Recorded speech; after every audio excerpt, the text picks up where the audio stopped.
O programa a seguir pode conter descrições de extrema violência e não é recomendado para pessoas sensíveis.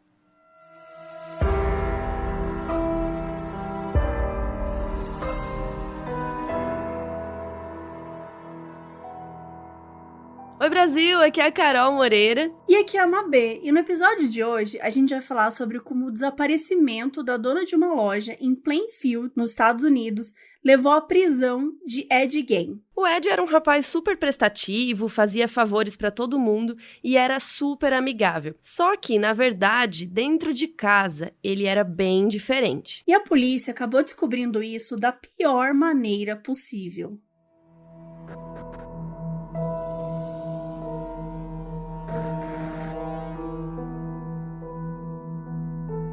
Mas antes da gente começar a contar essa história, a gente quer lembrar vocês que o Além do Crime, que é o nosso programa com a Netflix Brasil, já está disponível no canal do YouTube deles. Sim, gente, já saíram 3 episódios. Esse último aí acabou de sair do forninho. Então, o primeiro é sobre Don't Fuck With Cats. O segundo é sobre a família Dupont, da série Mistério Sem Solução. E o terceiro é do documentário Quem Matou Maria Marta. Que, aliás, é muito bom esse documentário. Tá tudo lá na Netflix.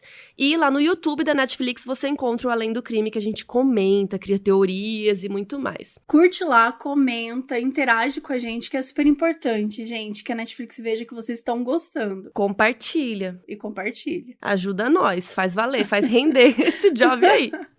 E, gente, quem quiser e puder também nos ajudar, entra lá no catarse.me/modusoperandi. A gente tá fazendo vários conteúdos extras pra quem é nosso assinante. E esse mês mesmo saiu conteúdo sobre o filho de Sam. Então, gente, o pessoal tá curtindo, eles falam no Discord, falam no nosso grupo do Telegram, então assim, vão lá, entendeu? Façam parte disso, que a gente vai estar sempre trazendo coisas novas pra vocês.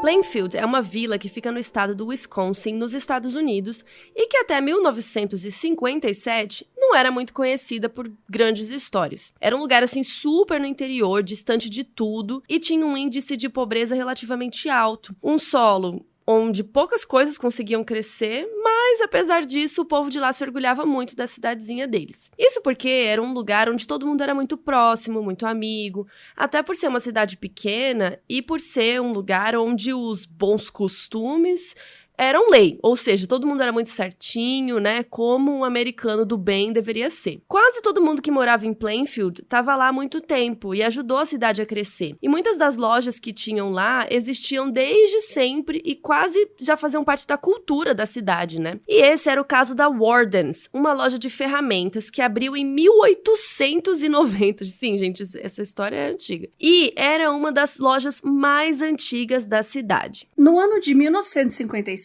a dona da loja era uma mulher chamada Bernice Warden. A Bernice tinha 58 anos, era forte, gorda, tinha um cabelos cheios e ondulados e bem curtinhos, assim. Ela era viúva e cuidava da loja de ferramenta quase sozinha. Ela era uma mulher muito conhecida e respeitada na cidade, porque era religiosa, devota, e ela era muito dedicada à loja, sempre expandindo os serviços para atender os moradores da melhor forma possível. Em julho daquele mesmo ano, ela chegou a ser a primeira mulher a receber o título de Cidadão da Semana e aparecer na primeira página do jornal de Plainfield. Enfim, todo mundo gostava bastante dela. No dia 16 de novembro de 57, o Bernard Muskinski, que era um morador que estava abastecendo num posto do outro lado da rua da loja, ele viu uma picape assim saindo do estacionamento da loja e pegou a estrada. E ele também percebeu que a loja estava trancada, o que era bem estranho, porque a Bernice sempre abria a loja, não importava o dia. Só que assim, a loja estava trancada, mas as luzes lá de dentro estavam acesas. E mesmo achando isso meio estranho, ele também lembrou que aquele era o primeiro dia de temporada de caça. Então, talvez ela tinha fechado a loja, porque quase todos os homens da cidade estariam fora, na floresta, caçando e tal, e o movimento ia ser baixo. Lembrando que estamos falando de 57, né? Então, por isso que a gente fala, os homens não estariam na cidade, tá? Enfim,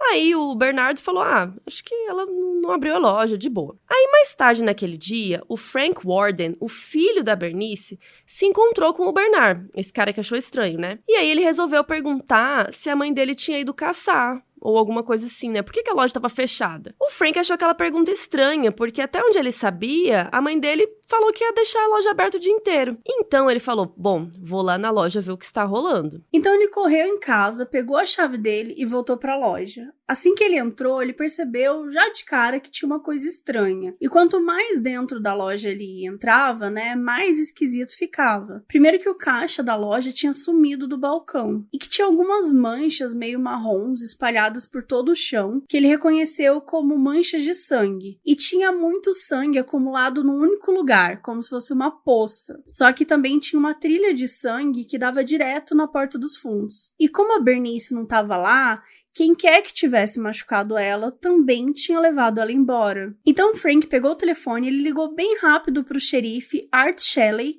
e o xerife veio correndo. E eles não tinham nenhum corpo, então assim, não dava para saber o que realmente tinha acontecido.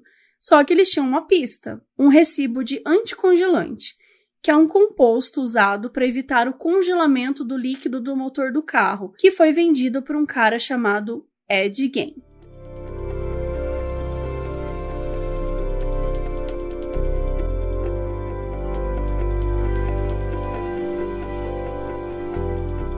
Edward Theodore Gein nasceu no dia 27 de agosto de 1906 em La Crosse, no Wisconsin, e ele era filho do George e da Augusta. O pai dele, o George, era um cara que cresceu sozinho depois que a família dele morreu num grande alagamento que aconteceu no Mississippi. E ele trabalhava com o que desse aí nessa vida, ele já tinha trabalhado de tudo. Com 24 anos, o George conheceu a Augusta, que tinha 19, e os dois se casaram em 1899. Eles se casaram em 1800, gente. A Augusta era uma mulher super controladora, dominante, inflexível e muito religiosa. Ela tinha sido criada num ambiente luterano. Ela era de família alemã, atarracada e gorda, assim, com um rosto largo e um olhar de quem sempre estava determinada a resolver algum problema. Ela tinha os olhos azuis e os cabelos castanhos, que sempre estavam num coque. E logo depois que os dois se casaram, ela já se colocou como a dona suprema da casa.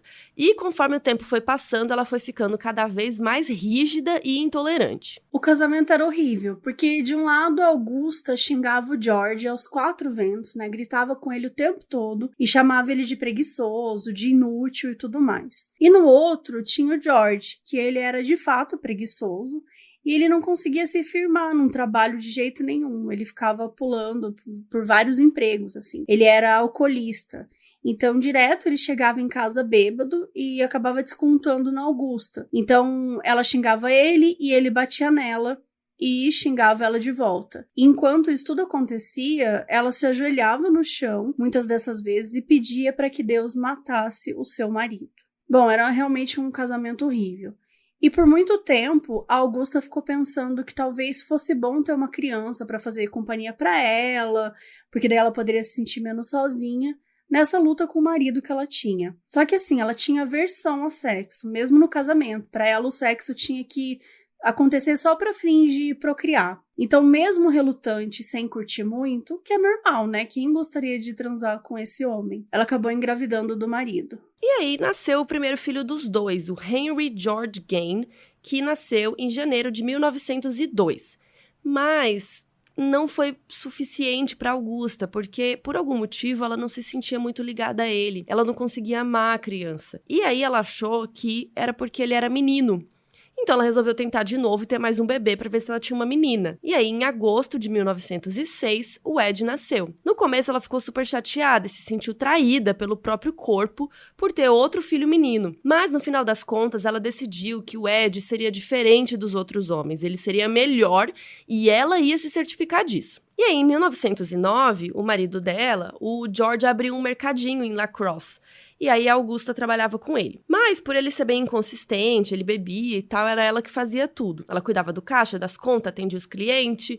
O negócio era basicamente dela. Enquanto o George ia lá e ficava se afogando cada vez mais em bebidas. E por causa disso, ela conseguiu juntar dinheiro o suficiente para comprar uma fazenda que era pequena, modesta, mas que tirariam eles lá de La Crosse de uma vez por todas. Ela achava que a cidade era meio amaldiçoada, que todas as pessoas eram pecadoras, que elas iriam pro inferno, que não tinha solução, que simplesmente todo mundo era uma má influência pra família dela. Especialmente pro Ed, porque ela cuidava com tanto carinho e tal, e avisava pra ele ficar longe de todas as pessoas. E era um desejo antigo dela mudar pra uma fazenda bem isolada. Então, em 1914, a família Gaines se mudou pra Plainfield, para a fazenda dos sonhos da Augusta, que era super afastada do centro. Era uma casa de 2 andares, deixava a família bem confortável e era inclusive registrado no nome da Augusta, uma coisa que era super difícil para a época, porque normalmente as propriedades eram registradas em nome do homem, né, o homem da casa. E mesmo a Augusta tendo se responsabilizado pela educação moral e religiosa dos meninos, os dois foram para a escolinha que tinha lá em Plainfield. Não tem muita informação sobre como o Henry era na escola, mas o Ed, ele era um aluno normal, assim, dentro da média. Só que ele não era uma criança muito feliz, ele não tinha nenhum amigo,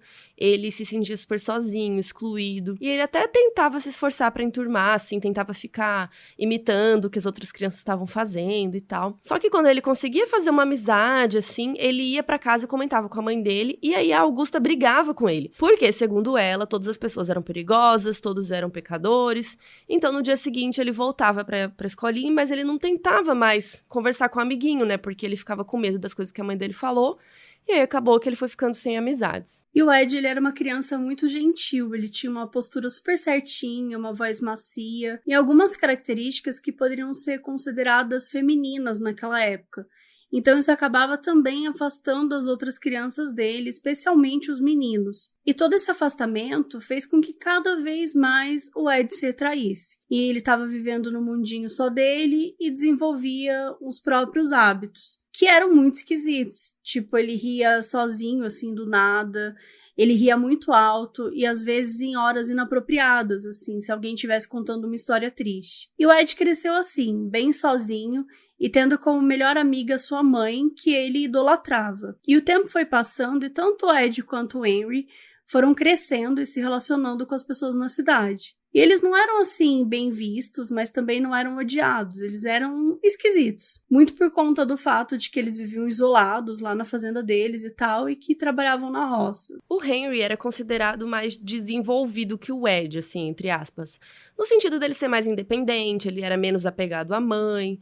Ele tinha menos medo das outras pessoas, ele era mais comunicativo e tal. Mas ainda que o Henry fosse mais independente, os dois viviam fazendo várias coisas na cidade, assim, ajudando os moradores sempre que eles podiam, eles eram super solícitos, assim. O Ed, inclusive, se dava super bem com as crianças adoravam ele, então ele recebia às vezes dinheiro pra cuidar das crianças da vila, meio de babá, assim, e ele brincava com elas pelas florestas, fazia truque de mágica, mas ele gostava muito de contar pra elas umas histórias de terror, umas histórias curiosas que as crianças curtiam. E aí tudo parecia bem, os anos foram passando, os dois chegaram na vida adulta.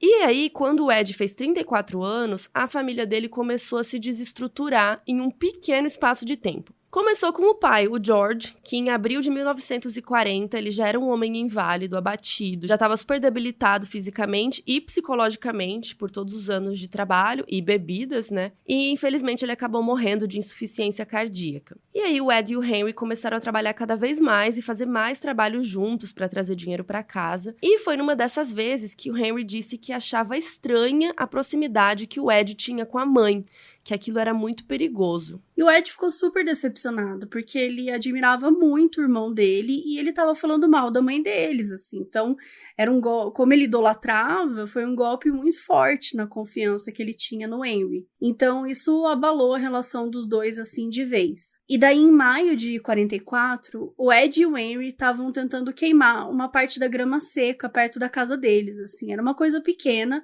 Só que, de repente, segundo o Ed, o fogo saiu do controle e começou a se espalhar bem rápido. E o Ed correu para tentar apagar o fogo, e quando ele conseguiu, foi procurar onde estava o Henry, só que não encontrou. Então ele resolveu chamar a polícia para ajudar ele nas buscas e tal. Quando o xerife chegou lá, o Ed levou ele e os outros policiais justamente para o exato lugar onde o corpo do Henry estava. Então, assim, foi um pouco estranho isso aí. Ele estava virado de bruços, né, sem sinais de queimadura. E quando os policiais examinaram o irmão dele mais de perto, ele tinha uns machucados na cabeça. Só que mesmo assim, os médicos declararam que a morte do Henry tinha sido acidental e por asfixia. E a partir desse dia, o Ed agora tinha mãe só para ele. Pouco tempo depois disso, ainda em 44, a Augusta, que estava com 66 anos nessa época, ela reclamou de algumas dores e que estava se sentindo meio mal. E daí o Ed correu com ela para o hospital, super preocupado. Lá, o médico disse pra ele que ela tinha sofrido um derrame que deixou ela de cama e precisando de cuidados quase 24 horas por dia. E aí era a chance do Ed ser o filho perfeito, né, que ele queria ser. E fazer com que ela enxergasse nele o valor que ele tanto queria que ela visse, né? E todo esse amor e cuidado dele deu certo. A Augusta começou a se recuperar. E um ano depois do derrame, em 45, ela já estava conseguindo andar e fazer várias coisas de novo, né? Bem lentamente, assim, mas ela estava conseguindo. E em dezembro daquele ano, o Ed precisou ir na casa de um vizinho chamado Smith para trocar uma mercadoria por outra. E a Augusta resolveu ir com ele para ver se ele estava fazendo tudo direitinho lá. Quando eles chegaram lá, eles encontraram o Smith com uma mulher que a Augusta se convenceu que era uma prostituta, que eles tinham uma relação de pecado, não sei o que lá, e ela ficou horrorizada, achou aquilo, né, chocada, ficou choquita. E aí ela ficou tão abalada que, gente, menos de uma semana depois disso, ela ficou doente de novo, foi piorando, até que no dia 29 de dezembro ela morreu, com 67 anos. Ao contrário do George, o marido dela, a Augusta não ganhou uma nota muito grande no obituário do jornal, já que ninguém na cidade curtia muito ela, porque ela era super grossa, né, autoritária. E por esse motivo também, poucas pessoas foram no funeral dela. Mas quem foi, viu que o Ed chorou feito um bebê, gente. Só que, lembrando, ele já estava com 38 anos.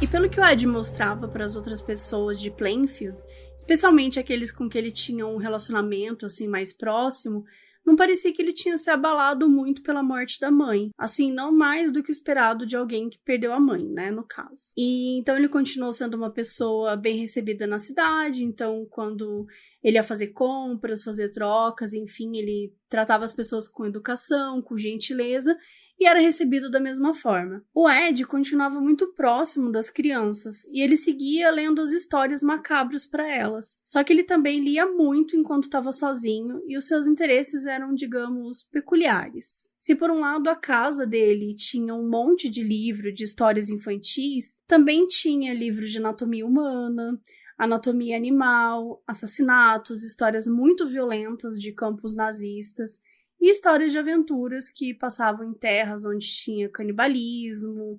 E quanto mais gráfico esses livros eram, melhor pro Ed, que gostava de tudo bem detalhadinho. E ele ainda desenvolveu o hábito de ler os obituários no jornal. Ele era bem viciado em fazer isso. E assim, já que ele tinha perdido a Augusta, né, a mãe dele, algumas famílias da cidade deixavam ele passar um tempo com eles, vendo TV na sala ou conversando na cozinha, meio que pra acolher ele assim. Então, mesmo que ele se sentisse muito sozinho e sem amigos, ele tinha um mínimo de companhia. E esse tipo de gentileza geralmente vinha dos vizinhos mais próximos ali do Ed, tanto de distância quanto de amizade mesmo, né? E uma família vizinha ali do Ed era a família Hill, o Lester e a Irene Hill. O filho adolescente dos dois, o Bob, era, inclusive, o que o Ed tinha mais de parecido com um amigo, porque ele sempre era visto com o Ed fazendo alguma coisa ou só conversando. E por um tempo, ele recebia as pessoas em casa, sim, especialmente as crianças, para contar a história e tal. E numa dessas visitas na casa dele, o Bob disse que viu umas cabeças pequenas, como se fossem uns enfeites assim.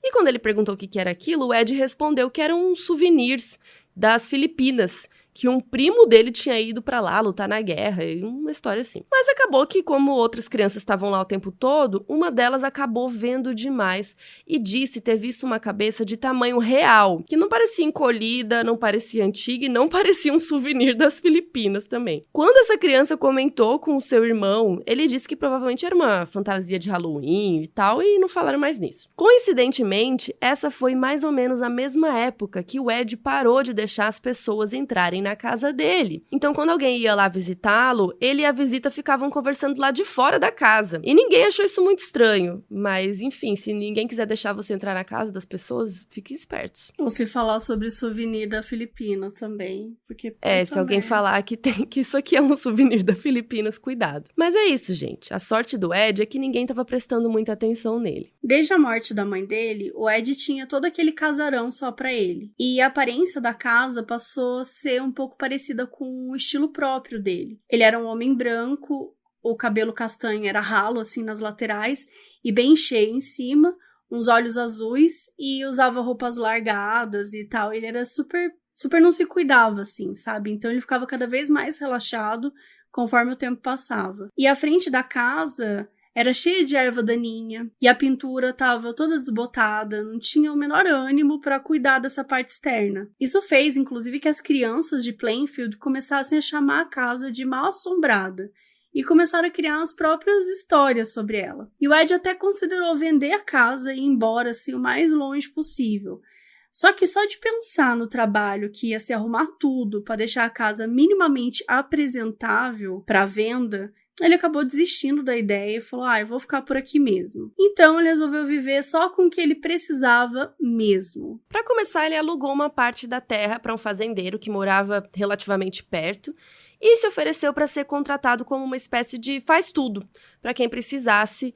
Aquelas coisas, né? Tá precisando de um trabalhinho, ele tirar a neve da rua lá no inverno. Ou ele fazia um serviço de leve trás, assim, pra quem precisasse de algo no centro da cidade. Naquela época não tinha aplicativo, né, gente? Então ele fazia o papel do aplicativo aí, buscava coisa pros outros e tal. Por fim, ele não tinha a menor necessidade de ficar sozinho ali naquela casa gigante. Então acabou que ele começou a usar só 3 cômodos da casa. A cozinha principal, um quarto e um galpão que ficava ligado na cozinha, mas era uma parte externa da casa, assim. Era tipo uma garagem, só que eles chamavam de Summer Kitchen, que tipo seria cozinha de verão, que era um cômodo usado lá no início do século XIX para separar os trabalhos da cozinha, por exemplo. Quando alguém precisava cozinhar algo muito quente, só que era verão, e aí, tipo, eles não queriam que o calor entrasse na casa, sabe? Então eles cozinhavam nessa área meio levemente externa, assim. E foi justamente nesse galpão aí, atrás da casa, que o xerife Shelley foi parar depois de ouvir as suspeitas do Frank Warden, que a gente contou no começo do episódio, filho da Bernice, a dona da loja de ferramentas que desapareceu e tinha sangue por todo lado. O Frank contou pro xerife que a primeira suspeita dele era o Ed, porque no dia anterior ele tava com os papos estranhos, se certificando de que ele ia estar lá mesmo, caçando com o pessoal. E além disso, ele também lembrava do Ed ter perguntado pra mãe, pra Bernice, até dentro da loja, qual que era o preço do anticongelante, que foi justamente o que tinha sido vendido por último, segundo as anotações. E para terminar, o Frank notou que o Ed estava rondando muito a loja, ficava um tempo lá, tal, depois ia embora. Ele também ficava falando com a Bernice, meio que tentando convencer ela a sair com ele, ir pro cinema. Enfim, o Frank achou muito estranho. E o xerife juntou todas essas informações e achou que, fazia algum sentido mandar algumas pessoas atrás do Ed. O policial Dan Chase, que tinha sido encarregado de procurar o Ed junto com o Polk Spies, foram até a casa dele, só que aí não encontraram e foram para a casa do vizinho, dos Rios, que todo mundo sabia que ele frequentava, assim, outras casas por ali. E o Ed realmente esteve lá, depois de ter ido no centro da cidade trocar a bateria do carro do Bob Hill. E como de costume, depois de fazer esse favor para os Hill, a Irene chamou ele para ficar lá, tomar um café e jantar com eles. Só que o Bob chamou o Ed para ir até a cidade com ele para ver o que tinha acontecido com a Bernice, porque era uma notícia já que estava rolando pela cidade. Eles estavam quase saindo de carro quando os policiais chegaram e quiseram falar com o Ed. E pediram para ele contar tudo o que tinha acontecido aquele dia, né? O que aconteceu quando ele saiu da loja com o anticongelante. E aí o Chase pediu para ele contar a história 2 vezes. E a segunda vez foi totalmente diferente da primeira. Aí, do nada, o Ed começou a ficar chocado, começou a falar que tinham armado pra ele e tal. E aí o policial falou, peraí, tem alguma coisa errada com essa história. E ao mesmo tempo que isso estava acontecendo, o xerife Art e outro policial que tinha sido chamado pra ir junto lá nos reforços, foram até a casa do Ed pra ver o que eles achavam por lá. Quando eles chegaram perto da casa, eles ficaram com aquele medo que todo mundo sentia, porque a casa era super esquisitona, ainda mais à noite. Mas eles foram guerreirinhos, eles engoliram em seco, saíram do carro e foram procurar as coisas. E aí os dois deram a volta na casa e tentaram entrar pelas portas, né, que tinha porta, mas a porta tava tudo trancada.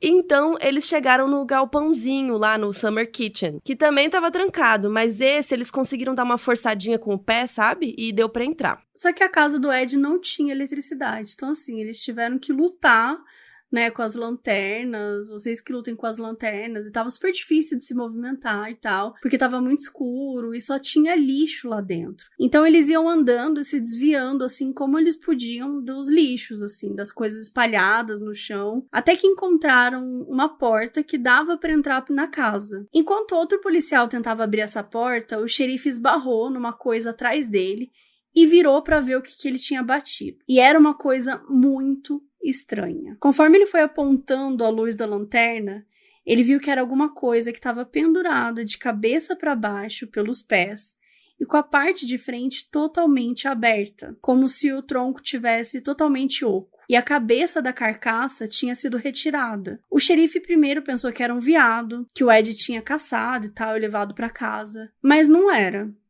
Era o corpo da Bernice Worden. Os pés dela estavam atravessados por um pedaço de madeira, tipo de um jeito para poder pendurar assim no teto sem cair. E os braços estavam presos com uma corda bem assim juntinho do corpo. E a cabeça dela foi encontrada dentro de um saco de estopa no chão do galpão, junto com um monte de lixo que estava espalhado por lá. E a cena foi tão aterrorizante que assim que ele percebeu o que estava vendo, o xerife saiu correndo para fora do galpão para vomitar.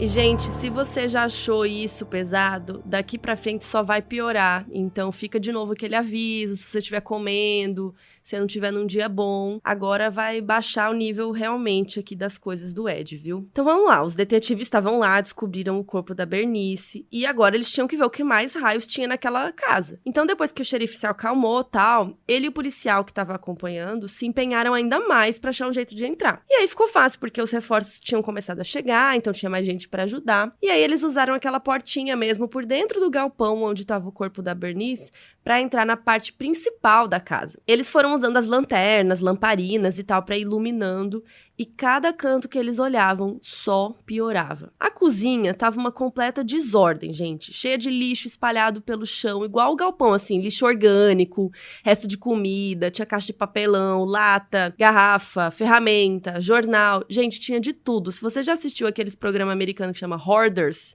sabe, acumuladores, o Ed era muito acumulador, tinha de tudo. Mas, se fosse só um monte de lixo, tava até ok, né? Como diz a Mabê, até aí tudo bem, só que não. Porque quanto mais eles foram iluminando as coisas, mais aquilo parecia um filme de terror. Ao todo, eles encontraram cerca de 17 tipos de objetos artesanais, vamos falar assim. Então tinha uma lata de café que não tinha mais café, e sim um monte de chiclete mastigado e dentaduras amareladas. Tinha tigelas, sim, no plural, tigelas, feitas da parte de cima de crânios humanos. Outros crânios estavam espalhados pela cozinha. 4 cadeiras que o tecido do estofado foi substituído por pele humana. E o enchimento era de gordura humana. E tinha uma lata de lixo revestida de pele humana. Gente, isso era só a cozinha, tá? Isso é só a cozinha. Porque quando você entrava no quarto do Ed, a coisa ficava muito pior. Lá dentro eles encontraram um abajur revestido com pele humana, outras cabeças, usadas como decoração. Lembra daquelas cabecinhas encolhidas que o Bob Hill viu, né? E que, enfim, as famosas souvenirs de Filipinas? Então, eram esse o souvenir de Filipinas que eles estavam falando. Na verdade, eram tudo cabeças usadas como decoração e tava tudo lá de enfeite. É um gosto bem peculiar, né? Não, bizarro, assim. E eles também acharam umas pulseiras feitas de pele, um puxador de janela feito com lábios femininos e um cinto feito com mamilos também femininos. Embaixo da cama do Ed encontraram uma caixa com pelo menos 9 vulvas, a maioria seca, mas uma parte delas estava pintada com uma espécie de tinta para preservar a vulva de uma forma mais macia. E algumas também estavam amarradas com uma fita vermelha. Uma delas parecia mais recente e estava junto com uma parte do ânus. Quando um especialista olhou mais de perto, ele viu que essa especificamente estava coberta de sal. Outra caixa embaixo da cama tinha 4 narizes. Nunca falei essa palavra no plural. 4 narizes humanos. E uma outra caixa menor tinha uns pedaços de pele. E, como se não tivesse já esquisito, gente, tinham várias leggings, sabe aquelas calças, tipo, eram, não sei nem explicar, eram leggings feitas de perna, de pele da perna, enfim, era tudo pele humana de uma perna, e ele costurava pra parecer uma calça legging. E também encontraram um peito humano de uma senhora de meia idade, que parecia separado do resto do corpo, assim, tinha tipo uma cordinha amarrada, como se a intenção fosse usar o peito como um colete, sabe? Como se fosse uma fantasia, assim, pra vestir. E, gente, é óbvio que essa escavação pelos pertences do Ed durou a noite inteira. E tinha muita coisa, além do lixo, né, todas essas coisas humanas que eles iam achando, e só parecia que ia piorando, né, porque eles iam encontrando osso, pedaço de pele, vagina, lábio, nariz, cabeça, um monte de coisa. Chegou num ponto que era impossível saber de quantas vítimas eles estavam falando. Porque, por exemplo, eles tinham encontrado 9 narizes, assim, até um primeiro momento, só que depois, no total, eles tinham 15 narizes. Só que como estavam separados, não necessariamente significava que tinha 15 corpos lá dentro, porque talvez algum nariz tivesse vindo sem corpo, sabe? Tipo, gente, era, assim, um quebra-cabeça mais macabro do universo. Até porque, tipo, se tinha uma boca lá, será que essa boca era de algum desses narizes? Ou era de outro corpo? Então eles não sabiam o que tava rolando. Lá nos anos 50, não tinha teste de DNA, não tinha nada, né? Como que eles iam saber, dar match nessas coisas? Bizarro. Total, assim, não, é muito estranho, gente, assim, e essa busca toda ia acontecendo e o Ed lá na delegacia sendo interrogado e ele nessa hora ele já tinha falado com policiais por, sei lá, 12 horas, mas ainda não tinha admitido nada, nenhuma morte. E além disso, também rolou a autópsia, né, da Bernice, que era assustadora, só que deixava os métodos do Ed um pouco mais claros. Tipo, a cabeça dela foi cortada na altura do ombro e foi usado um instrumento bem afiado e preciso, então, tipo, não teria sido um machado nem nada. A vulva, o ânus e uma parte do reto foram removidos, num corte de baixo para cima também muito parecido. Não tinha nenhuma evidência de abuso sexual. E o corpo estava aberto e as vísceras tinham sido retiradas e colocadas todas na cozinha. O coração dela estava numa sacola plástica perto do forno e uma pilha de outros órgãos e coisas assim estavam embrulhadas no jornal e escondidas no meio de roupas. Não tinha nenhuma evidência de que qualquer um daqueles cortes tinha sido feito antes dela morrer. A causa da morte foi um tiro na cabeça, e o tiro não foi a queima-roupa, tipo, não foi pertinho, assim, do corpo. E ela morreu segundos depois de ser atingida. Quando o Ed finalmente admitiu que ele tinha matado a Bernice, ele contou pro promotor Earl A. Lynn que não lembrava de quase nenhum detalhe do crime, e que as memórias dele daquele dia estavam tipo uma neblina, assim, tava tudo muito confuso. Mas ele se lembrava que ele tinha dado um tiro nela, só que ele disse que foi acidente e que daí ele arrastou o corpo dela pela loja e colocou na picape. E essas coisas realmente eram consistentes com o que os policiais tinham encontrado na cena do crime. Mas nada do que o Ed vinha falando até aquele momento sobre a Bernice explicava os 15 narizes e a caralhada de coisa que o povo achou lá na casa dele. Ele contou pro detetive Vern Weber que depois que a mãe dele morreu, ele passou a visitar cemitérios. E aí, a partir de 47 até mais ou menos 54, ele fez cerca de 40 visitas a cemitérios locais à noite. E muitas dessas vezes ele foi, visitou, tal, e voltou para casa, de boa. Mas, em outras vezes, ele resolveu violar os túmulos e levar corpos inteiros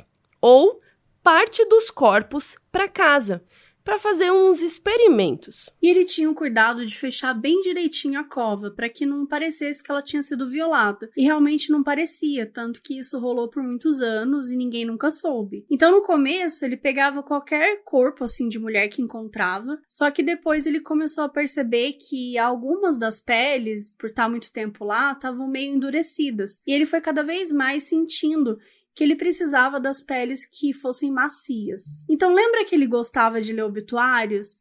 Esse foi o primeiro passo dele. Ele começou a ficar de olho em quem que morria na cidade. E aí, depois do funeral, assim, quando a pessoa era enterrada, ele ia lá buscar os seus materiais, né, entre aspas, naqueles cadáveres. Isso funcionou por bastante tempo. Até que em 54, ele parou de vez, por 2 motivos. O primeiro deles foi que o próprio Ed sabia que o que ele estava fazendo era errado. E ele contou, assim, pro detetive que ele rezava várias vezes, assim, para que parasse de sentir essa vontade de visitar os cemitérios e que muitas vezes as orações de fato funcionavam e ele meio que voltava a si e tal e ia para casa. E o segundo motivo é que no final de 54, o Ed achou a pele mais macia que dava para achar, a de uma pessoa viva.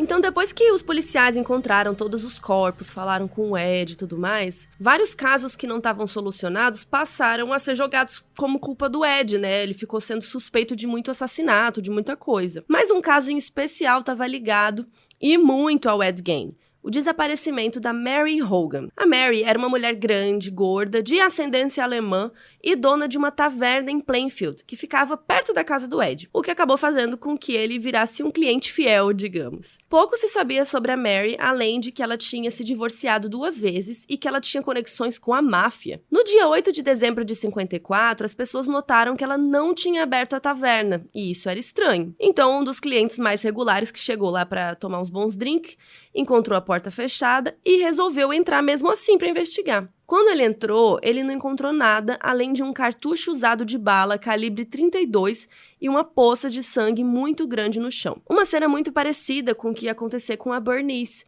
2 anos depois. O desaparecimento da Mary movimentou a cidade na época, tal, e muita gente foi voluntária para poder ajudar a polícia a procurar, só que nada foi encontrado e o caso ficou um tempão sem solução. Até que nessa escavação macabra que a polícia fez na casa do Ed, eles encontraram uma evidência importantíssima: o rosto da Mary dentro de um saco de papel no quarto dele. E o mais bizarro de tudo é que sempre que falavam sobre o assunto da Mary e o Ed estava perto, ele brincava, dava umas risadinhas e falava que a Mary estava na casa dele. E as pessoas achavam isso normal, porque o Ed era brincalhão assim mesmo, sabe? Ninguém levava muito a sério.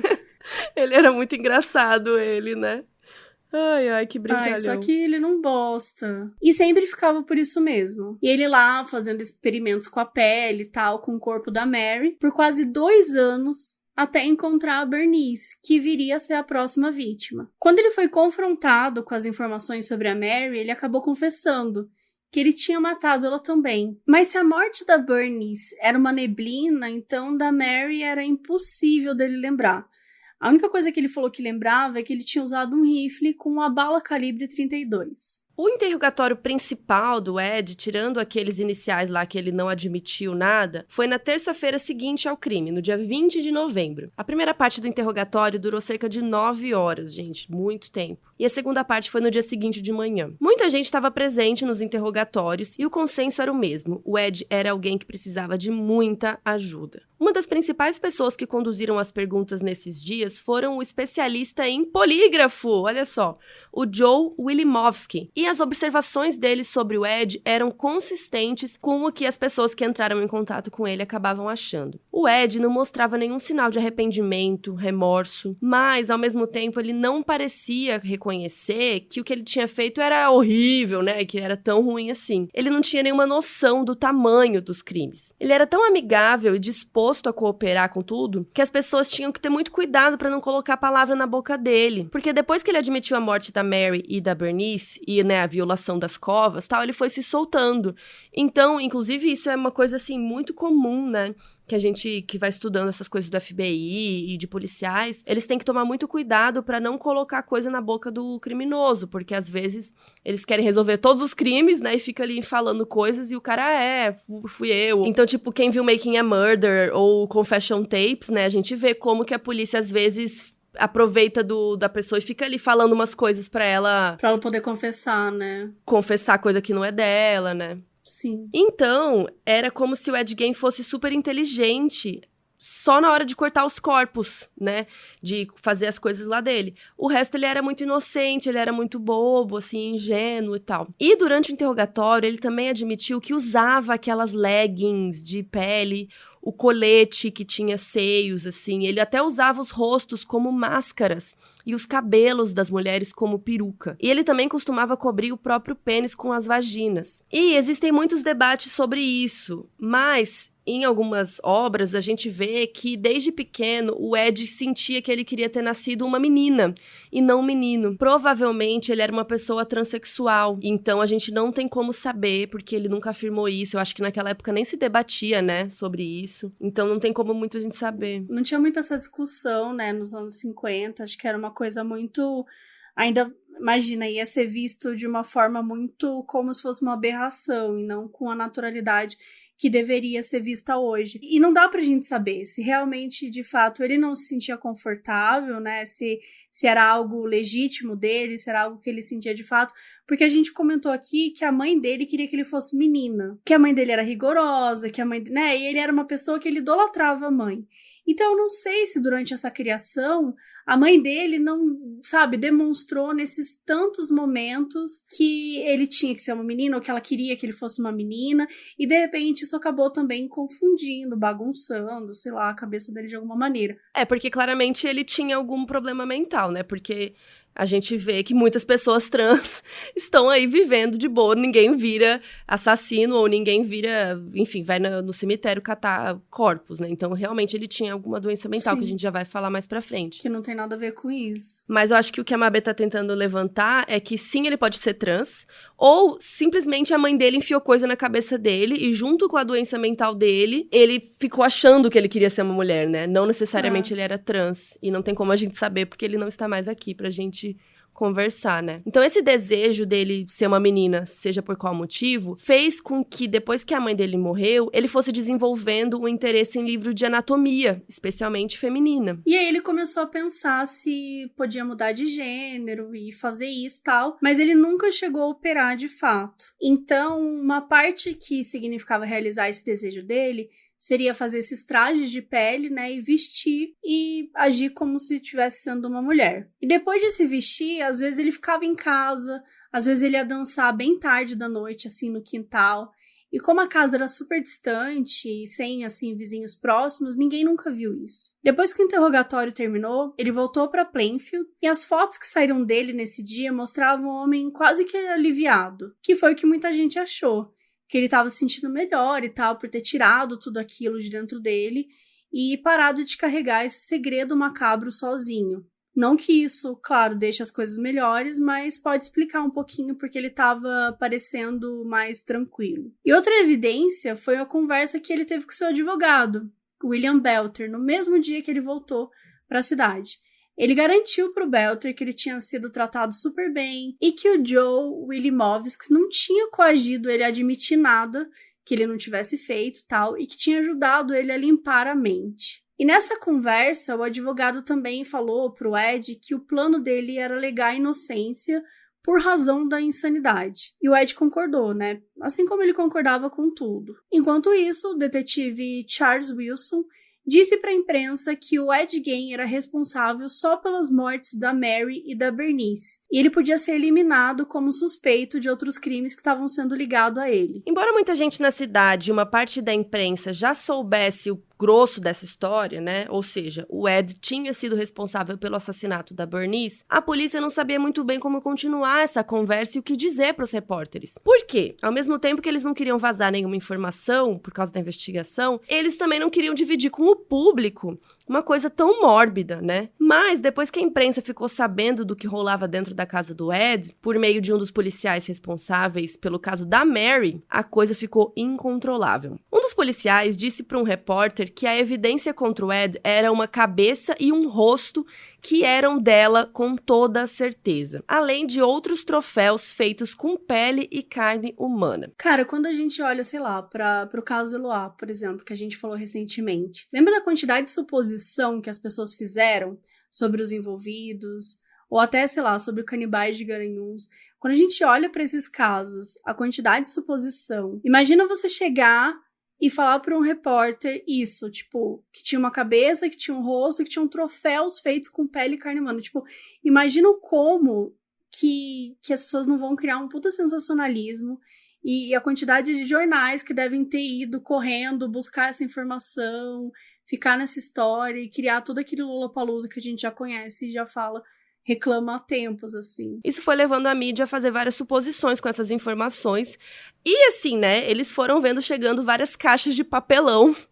Várias caixas e caixas. Eles começaram a especular o que seria tudo aquilo. Então, Plainfield acabou sendo pintada nos jornais como uma espécie de cidade dos horrores. E as pessoas se dividiam entre aquelas que não queriam falar por nada, né, as pessoas da cidade não queriam falar com os jornais, e outras pessoas que aproveitaram pra aparecer, não é mesmo? Queriam contar qualquer história sobre o Ed, mesmo que não era verdade, né, só pra aparecer no jornal. O sentimento geral da cidade era de descrença, porque por mais que eles achassem o Ed, né, meio doidinho, meio estranho, ninguém realmente acreditava que ele ia ser um assassino. As pessoas falavam que brincavam, assim, direto com ele, que ele era perigoso, e ele só dava uma risadinha e parecia super inofensivo. E por isso era só uma brincadeira engraçada. E vale lembrar que ele se dava bem com as crianças. Então, assim, imagina o homem que fez tudo isso, fazendo truque pro seu filho, contando historinha e tal. E você chega em casa e tem um abajur revestido com pele humana. Tipo, era muito pesado. E apesar disso, muitas mulheres de Plainfield começaram a se lembrar de encontros esquisitos que elas tiveram com Ed. Até uma mulher que trabalhava na padaria lembrou que uma vez ele pegou no cabelo dela e falou: "Nossa, você parece tanto com a minha mãe". Então isso foi contribuindo para que muitos repórteres usassem a característica do solo árido do Plainfield para sustentar aquele discurso de nada crescia naquela terra morta. Uma coisa bem dramática. E não demorou muito para que os crimes do Ed começassem a ser aumentados. Então, por exemplo, até a própria ideia de que ele tirava os órgãos para comer, só que não era verdade. O Ed Gein, ele era muitas coisas, mas ele não era um canibal. A imaginação sempre foi a principal arma dos repórteres para contar essa história. Então, ele não tinha todos os absolutos detalhes, eles iam criando. Quando a casa do Ed foi finalmente limpa de tudo que era evidência, e enfim, só ficaram os móveis e o lixo, ela foi aberta para que os repórteres pudessem entrar e tirar fotos. Só que não tinha mais nada macabro lá, então eles começaram a inventar. Um jornal publicou uma foto de um policial examinando uma bolsa, que era claramente normal, só uma bolsa mesmo, só que a legenda da foto era tipo: policiais tentam descobrir se a bolsa está revestida em couro ou em pele. Gente, um mico, assim, um sensacionalismo barato. Enquanto aconteciam as investigações dos assassinatos da Bernice e da Mary, as pessoas falavam pouco sobre o motivo por trás daquilo tudo. A sensação que ficou era de que tudo era tão horroroso que nem precisava de muita razão. Só precisavam prender logo o Ed, fosse numa prisão comum, no hospital psiquiátrico. Era como se o comportamento dele fosse tão bizarro que nem precisasse de explicação. Mas, eventualmente, essas conversas começaram pela mídia. No dia 21 de novembro, o jornal Chicago Tribune foi o primeiro a publicar que o amor obsessivo do Ed Gein por sua mãe o levou a matar e violar covas, e que a morte dela tinha sido gatilho para tudo. A fonte da história era anônima, mas se apresentava como uma pessoa que estava presente nas horas do interrogatório do Ed. Foi também com essa matéria que o público ficou sabendo pela primeira vez do traje de pele humana que ele usava, feito porque ele queria se parecer com uma mulher. De acordo com a matéria, o Ed sofria de uma espécie de complexo de Édipo, que o levou a matar duas mulheres que pareciam demais com a mãe dele, a Augusta. Segundo o livro Deviant, escrito pelo Harold Shatter, tanto a Mary quanto a Bernice eram para o Ed retratos físicos perfeitos da sua mãe, mas de personalidades totalmente diferentes. Enquanto a Augusta era gloriosa, sem nenhum defeito e quase fantástica, todas as outras mulheres eram pecadoras e perversas, malvadas na mesma medida que a mãe dele era perfeita. Esse pensamento veio muito da criação que a própria Augusta deu para ele, falando que nenhuma mulher além dela valia coisa nenhuma e que todas eram promíscuas. Quando os policiais começaram a revistar a casa dele e notaram que só 3 cômodos estavam sendo usados, eles começaram a falar: gente, peraí, a gente tem que ver o que tem por trás dessas portas que não estão sendo usadas. E por incrível que pareça, o que eles encontraram foram salas absolutamente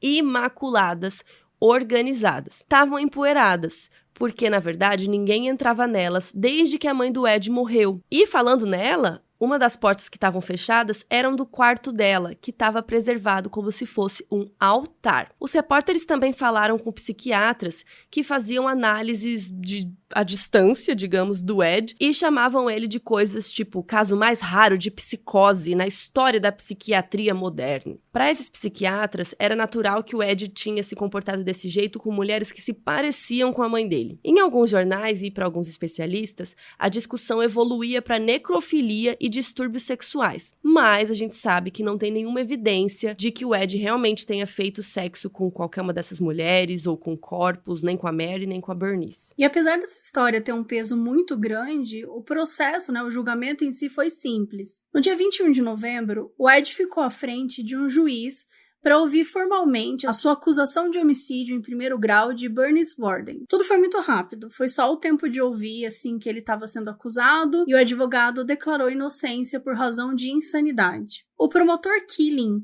recomendou que o Ed fosse submetido a exames psicológicos antes do juiz decidir se ele ia julgamento mesmo ou se aceitaria a inocência por insanidade, já que o estado do corpo da Bernice sugeria que a pessoa que fez aquilo não estava em sã consciência. E esses exames que ele fez diagnosticaram ele com esquizofrenia e incapacidade mental de encarar um julgamento. A pena de morte, que foi pedida por uma parte da população, também não era uma opção, já que o Wisconsin foi um dos primeiros estados a abolir a pena de morte em 1853. E ele foi enviado para o Central State Hospital for the Criminally Insane, que é um hospital psiquiátrico para criminosos no Wisconsin. Ele chegou a ser julgado de novo em 68, depois que os médicos falaram que ele estava apto para falar por ele mesmo em uma corte, e isso realmente aconteceu, só que sem jurados. E o julgamento de 68 não mudou muita coisa, porque o juiz decidiu por um julgamento bifurcado, um que julgou o crime e outro que julgaria a sanidade. Então ele foi considerado culpado pelo homicídio de Bernice, e porque o juiz considerou que ele estaria são naquele momento do assassinato, mas que por conta da sua condição mental, ele não estaria apto a confrontar as consequências dos seus atos, de acordo com a lei.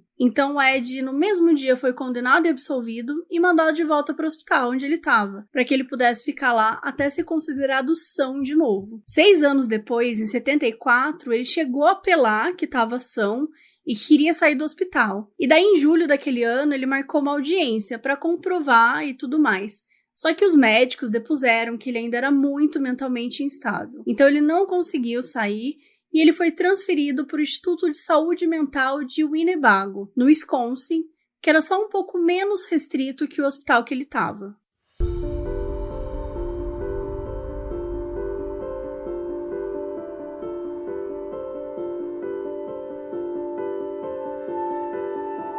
O Ed Gein ficou internado em um hospital psiquiátrico para criminosos até o dia da sua morte, no dia 26 de julho de 1984, aos 77 anos, quando ele morreu de falência respiratória por causa de um câncer no pulmão. Ele foi enterrado no cemitério de Plainfield, entre os seus pais e o seu irmão, mas ele não teve muita paz. Desde 84, a lápide do Ed foi vandalizada por pessoas que iam lá xingar, quebrar, e pessoas que queriam levar um pedacinho do Ed com elas. Em 2000, a lápide foi inteira roubada, mas foi recuperada em Seattle em 2001 e colocada num cofre do departamento de polícia. A casa da família acabou abandonada e em 58 ficou decidido que no final de março daquele ano, a casa e o carro do Ed seriam leiloados.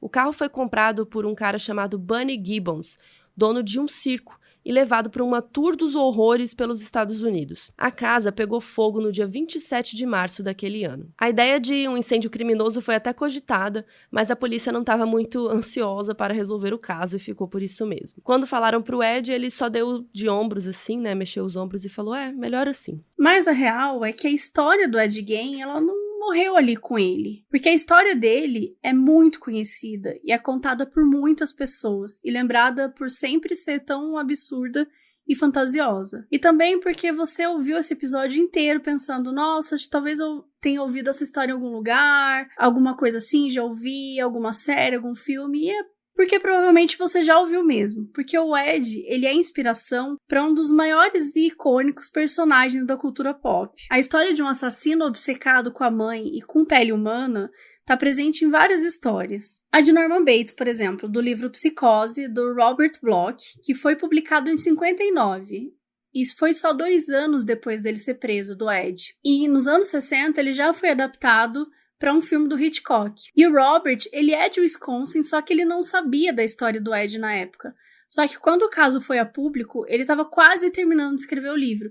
Então ele acrescentou uma frase fazendo alusão ao Ed Gein, para fazer um paralelo assim, entre a história do Norman Bates e a história do Ed Gein. E a frase era: algumas matérias compararam o caso Bates ao caso Gein, que aconteceu uns anos antes, mais ao norte. Tem também a história do massacre da Serra Elétrica, especialmente o personagem Leatherface, que é o grande vilão do filme, e ele tem esse nome por quê? Porque ele usa uma máscara feita de pele humana, que é uma referência clara ao Ed e ainda creditada. O Dr. Oliver Thredson, da 2ª temporada de American Horror Story, também foi inspirado no Ed nessa história toda. Caso você nunca tenha assistido, a gente acabou de destruir a história pra você, desculpa, mas ainda assim vale muito a pena, porque a temporada é muito legal. E por último, tem a história do Buffalo Bill, o antagonista do filme Silêncio dos Inocentes. Vocês sabem que o filme é baseado no livro do Thomas Harris, do mesmo nome, e o personagem do Bill, eu acho que de todos aqui, é o mais parecido com o Ed Gein, né? No filme, o personagem do Bill, ele é um serial killer que mata mulheres pra usar as peles e fazer um traje de mulher pra ele e tal. E no filme é dito que ele é transexual, mas que ele não conseguiu fazer uma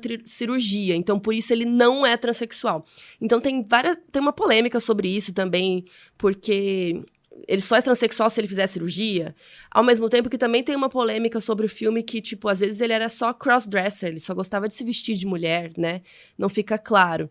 Que é também a mesma polêmica relacionada ao próprio Ed Gein, né? Então tem várias polêmicas aí que o Ed Gein gera até hoje. Silêncio dos Inocentes é um filmaço, e Bates Motel, e cara, Psicose. Final de Psicose é tudo. É tudo. Eu amo muito. Eu gosto muito de Psicose, gosto muito de Silêncio dos Inocentes. Eu acho que eu preciso rever, porque faz muitos anos que eu assisti. Mas Bates Motel é o meu queridinho, assim. É tudo, a né? série, nossa, a série é muito boa. Aquele menino...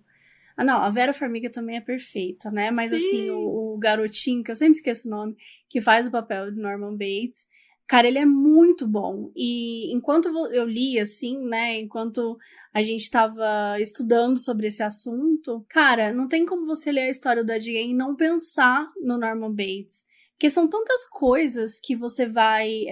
acho até, assim, a sensibilidade, que o Norman é um menino muito sensível, muito inocente, muito bobo, né? É claro que não tem nada a ver com o hotel e tal, tem algumas questões que não tem nada a ver com a história, mas assim, é sempre o lance da mãe ser uma pessoa que tá colocando ali ele numa situação em que ele tem que aceitar e tem que viver sobre as regras dela, e ela é super abusiva com ele, e eles têm uma relação mega estranha, e aí de repente ele se veste, gosta de se vestir como a mãe, então enfim, me parece muito alguma coisa que o Ed estava tentando fazer, né? Quando ele tinha aquela coisa de ir atrás dessas mulheres que pareciam com a mãe dele, e de certa forma querer vestir parte da pele dela, me soa muito Norman Bates mesmo, assim. Então, Sim. Eu lembrei o tempo todo, assim. É uma série muito foda, vale muito a pena assistir. Todos esses que a gente recomendou vale muito a pena. E parece quase um consenso de que todo vilão psicótico e tal que a gente veja aí é baseado no Ed Gein, né? Mesmo que se você olhar pra ele a primeira vez e achar que ele não faria mal nem a uma mosca.